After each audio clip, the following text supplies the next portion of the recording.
Donc je suis Clémence Copé, je suis directrice des documentaires de France 3 depuis 1 an. Et depuis 4 ans, on a défini une ligne éditoriale avec Dana Astier, qui est aujourd'hui directrice des programmes et de l'antenne de France 3, qui est une ligne éditoriale histoire et politique du début du XXe siècle jusqu'à nos jours. Je dirais que le dénominateur commun de tous ces films, c'est la question du pouvoir. C'est-à-dire comment on exerce le pouvoir, comment on conquiert le pouvoir, comment on perd le pouvoir, comment le rapport avec l'opinion publique, on décline le pouvoir sous toutes ses formes. On est aussi assez contemporain, puisque c'est de l'histoire et de la politique. Et contemporain, ça veut dire qu'on aborde des questions politiques d'aujourd'hui, sur la question de l'école, sur la question du logement, tout ce qui interroge la société dans son ensemble sous l'angle politique. Il y a déjà un genre qui commence à être bien établi, qui est le documentaire, tout archive, colorisé, avec une narration très forte, qui est vraiment une recréation.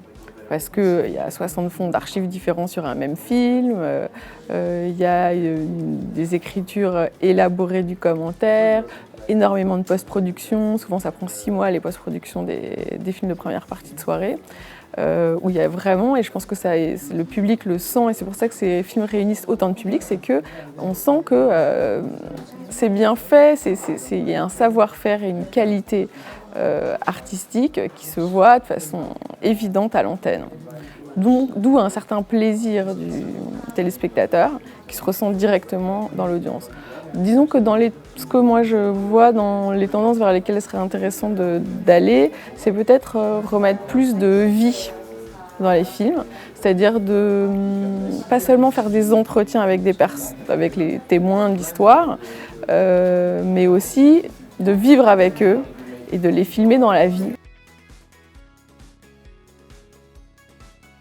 Dès lors qu'un événement historique est international, il peut se prêter à la coproduction internationale. Comme la Seconde Guerre mondiale, pour parler déjà de ce sujet, et une guerre mondiale, comme chacun sait, et que les Français en sont passionnés, c'est un vrai sujet de coproduction internationale pour les Français que la Seconde Guerre mondiale. On l'a vu, on peut donner moult exemples. Et on arrive aussi à commencer à accrocher le marché international sur des films qui se passent pendant la Seconde Guerre mondiale, mais qui sont très anglais.